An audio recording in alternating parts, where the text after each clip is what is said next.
Welcome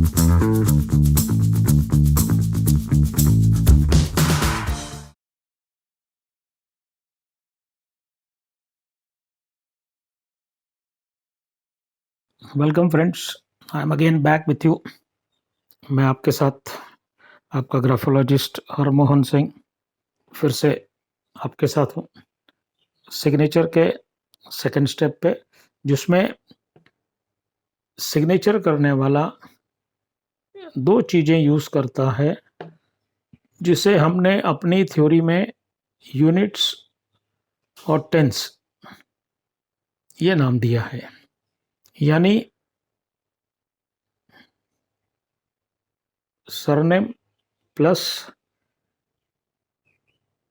father name या actual होता है, लेकिन वो ऑलरेडी हम डिस्कस कर चुके हैं, तो यहाँ पर वो खुद का नाम लिखता है। जो बंदा इस तरीके का सिग्नेचर करता है उसका बेसिक नेचर अपन अभी डिस्कस करेंगे।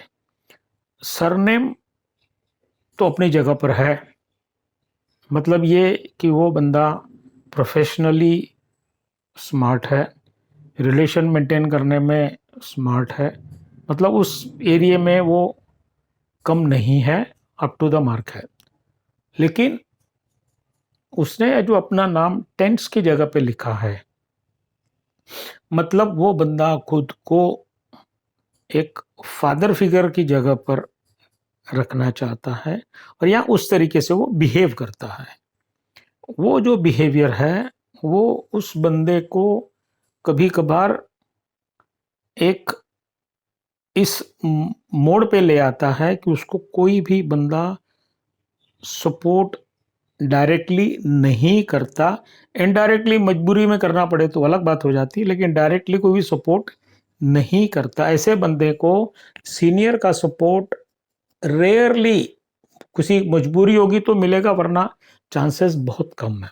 अगर ऐसा बंदा नौकरी कर रहा है तो उसको उसके सीनियर का सपोर्ट मिलने के चांसेस बहुत कम हो जाते हैं। स्टूडेंट है तो उसको अपनी एफर्ट्स के कम से कम 5 से 7% मार्क्स कम मिलेंगे। क्यों? कि एग्जामिनर उसे सीनियर है, वो एक दिस इज एक नेचुरल इफेक्ट है, वो उसको मार्क्स कम देगा। और ये बंदे की एक ही खासियत, मतलब अपने आप को प्रूव करना कि मैं एक फादर फिगर हूँ, वो इस बंदे को लाइफ में तकलीफ़ें काफ़ी देता है। ये बंदा दूसरों को हेल्प करने में काफ़ी आगे आता है, लेकिन जब इसको हेल्प चाहिए होती है तो कोई भी इसका फादर फिगर नहीं बनता। ये एक प्रॉब्लम आती है इसके साथ। तो ऐसो इस तरीके का सिग्नेचर करने वालों को ये तकलीफ आती है। अब अपन चलते हैं, अगर वो ये दोनों पूरे नाम लिखता है तो अपना नाम भी पूरा लिखता है, सरनेम भी पूरा लिखता है, बंदा मेहनती होता है, प्लस सरनेम पूरा लिखने वाले को प्रोफेशनल और रिलेशन मेंटेन करने की एक अच्छी आदत होती है, जिसकी वजह से वो सक्सेस होता है।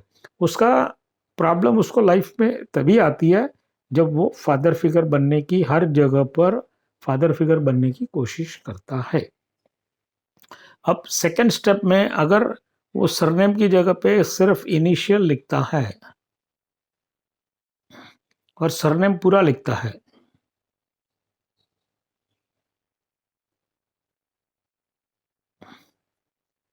सरनेम फुल पूरा लिखने वाले को प्रोफेशनल और रिलेशन मेंटेन करने में बहुत अच्छी सियानत होती है, अकल होती है, और वो कामयाब होता है। और खुद का सिर्फ इनिशियल लिखने वाला बंदा, ये एक तो उसने फादर फिगर की जगह पे इनिशियल लिखा है, तो एक तो फादर फिगर एक्ट करेगा ही करेगा, लेकिन ये बंदे की खासियत ये हो जाती है कि बहुत कम बोलता है। और बहुत कम बोलने के साथ साथ जब चाहिए होगा तो मिनिमम मिनिमम से मिनिमम पॉसिबिलिटी सेंटेंस में या वर्ड में ही बात करेगा, ज़्यादा लंबी चौड़ी बात नहीं करेगा। ये ऐसे बंदों की खासियत होती है। अगर वो खुद का नाम पूरा लिखता है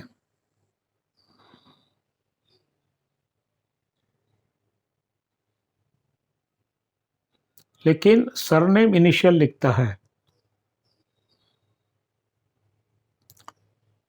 खुद का नाम पूरा लिखने वाला मेहनती होता है, अपने आप पर ही भरोसा होता है, लेकिन टेंस की जगह पे उसने खुद का नाम लिखा है तो उसको एक एक हैबिट होती है अपने आप को फादर फिगर के हिसाब से बिहेव करने की, लोगों की मदद करनी, ये वो सब उसकी एक हैबिट होती है। लेकिन ये यहाँ पर वो इनिशियल लिखता है तो ये इनिशियल में फर्स्ट अल्फ़ाबेट ही मेंटेन रहता है, बाकी के आगे के अल्फ़ाबेट मिसिंग हो जाते हैं, जिसकी वजह से प्रोफेशनल और रिलेशन एरिया में वो बंदा धीरे धीरे धीरे अनस्टेबल होना शुरू हो जाता है।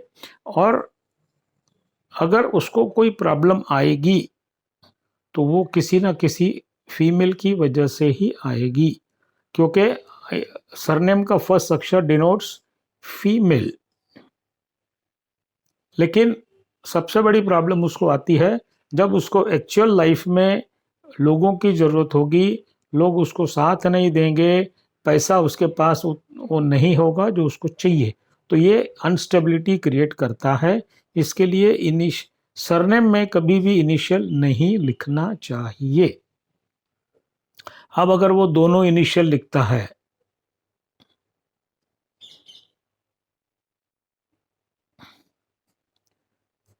तो हम जैसे पहले डिस्कस कर चुके हैं, ये इनिशियल लिखने वाला एक तो वक्त आने पर ही बात करेगा और वो भी मिनिमम से मिनिमम बात करेगा, नंबर एक। नंबर दो, सरने में भी अगर वो इनिशियल लिख रहा है, जैसे पहले अपन डिस्कस कर चुके हैं पहले कि अनस्टेबिलिटी होने के चांसेस बढ़ जाते हैं, और उसको जब एक्चुअल लाइफ में सपोर्ट की ज़रूरत होती है, चाहे फाइनेंशियल हो चाहे रिलेटिव हो, वो उस समय उसको सपोर्ट नहीं मिलती। इस ऐसे बंदा अगर क्वालिफाइड ज़्यादा हो और उसके हाथ में कोई हुनर हो तो वो बंदा सक्सेसफुल रहता है, क्योंकि ऐसे बंदे को सिर्फ वक्त आने पर ही एक्ट करने की हैबिट होती है। तो ये बंदा अगर हाईली क्वालिफाइड है तो उसके साथ लोग उसके पीछे आएंगे। ये अगर उसके पीछे बैकग्राउंड है हाईली क्वालिफिकेशन या टेक्निकली क्वालिफाइड या टेक्निकली इस तरीके से वो एक्सपीरियंस्ड है कि लोगों को उसकी ज़रूरत है, तो ही उसको एडवांटेज मिलेगा। अगर वो ज़्यादा क्वालिफाइड या उस टाइप का उस लेवल पे अचीव किया हुआ बंदा नहीं है तो उसको लाइफ में प्रॉब्लम्स हो सकती हैं, अनस्टेबिलिटी हो सकती है। इनिशियल आम तौर पे वही लिखते हैं जो किसी न किसी एरिया में काफ़ी हद तक डीपली क्वालिफाइड या डीपली एक्सपीरियंस या रिसर्चर होते हैं। वो अगर लिखते हैं तो उन्हें उतनी तकलीफ नहीं आती जितनी तकलीफ लेस क्वालिफाइड वालों को आती है। तो दोस्तों आज के वीडियो में इतना हो गया सिग्नेचर के ऊपर।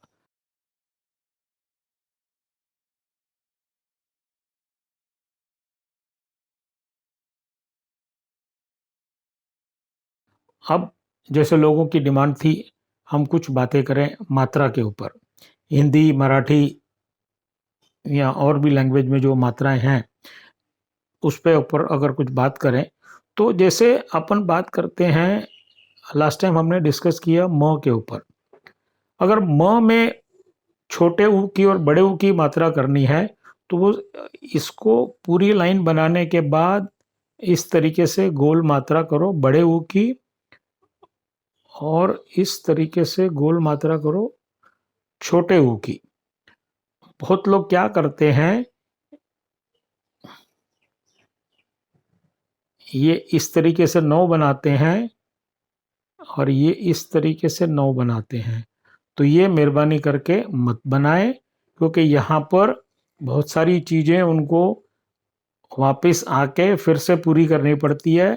यहाँ पर कॉन्फिडेंटली आदमी जिस जो भी उसका अपना आइडियाज़ हैं, जो भी इनकैशमेंट है वो परफेक्ट हो जाती है। यहाँ पर फर्स्ट स्टेप में ही कुछ ना कुछ रिवर्सल हो जाता है, जैसे ये रिवर्स किया और ये भी रिवर्स किया, तो ये रिवर्सल नहीं होना चाहिए लाइफ में। अभी जैसे ओ की मात्रा है, तो ये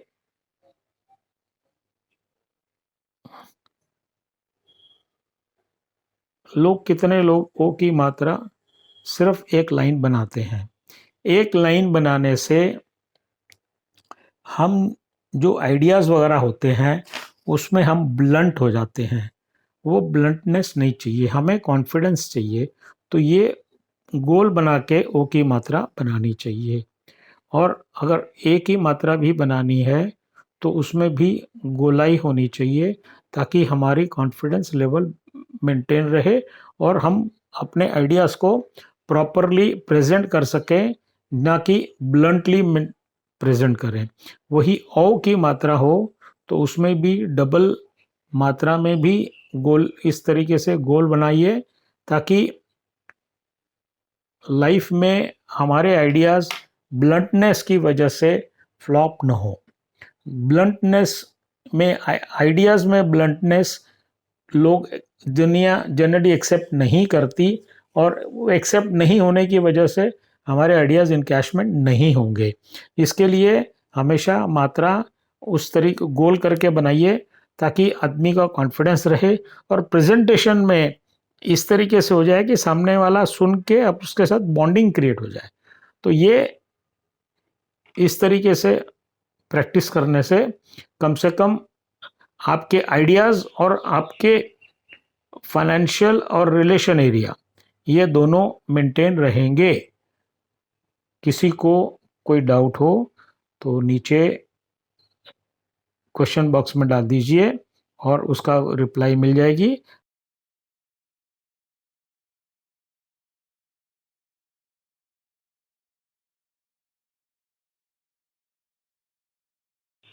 एलिमेंट वाला एरिया लेता हूँ। एलिमेंट एरिया अपन ने डिस्कस किया था नंबर 1। अब मैं डिस्कस करूँगा नंबर 2। नंबर 2 अर्थ एरिया है। ये रिप्रेजेंट करता है रिलेशन को, और इसमें अल्फ़ाबेट्स आते हैं बी, के और T. B is directly related to heart. B directly दिल से रिलेशन रखता है। के का डायरेक्ट रिलेशन से मतलब आता है, और टी का डायरेक्टली टारगेट अचीवमेंट से मतलब आता है। बी लिखते समय सिर्फ एक ख्याल रखिए कि ऊपर का गोला छोटा और नीचे का बड़ा रखिए। के में ये वी टाइप बना के इस लाइन को टच रखिए, और टी में पहले स्टैंडिंग लाइन बनाइए, फिर स्लीपिंग लाइन बनाइए। और अगर इसकी आपको प्रैक्टिस करनी हो तो हमेशा, क्योंकि ये रिलेशन वाला एरिया है, हमेशा डबल अक्षर लिख के, जैसे बी कैपिटल और बी स्मॉल, ये लिख के आप प्रैक्टिस कर सकते हो, ताकि आपका रिलेशन एरिया मेंटेन हो जावे। क्योंकि रिलेशन दो बंदों में होता है, अगर खुद के साथ भी होता है तो सेल्फ एंड मी, ये दो दो जब तक नहीं होंगे रिलेशन नहीं माना जाएगा। तो रिलेशन मेंटेन करने के लिए मिनिमम डबल अल्फ़ाबेट्स लिख के उसकी आप प्रैक्टिस कर सकते हो, ताकि आपका रिलेशन अर्थ में स्टेबिलिटी मिल जाएगी। इस तरीके से आज का वीडियो अपन एंड करते हैं। आगे इसी तरीके से लेते चलेंगे। किसी को कोई क्वेरी हो तो नंबर दिया है, या नीचे क्वेश्चन डाल दीजिए, उसका आंसर मिल जाएगा। पसंद आया है वीडियो तो आप उसको लाइक कीजिए और सब्सक्राइब कीजिए। Thank you, thank you, thank you.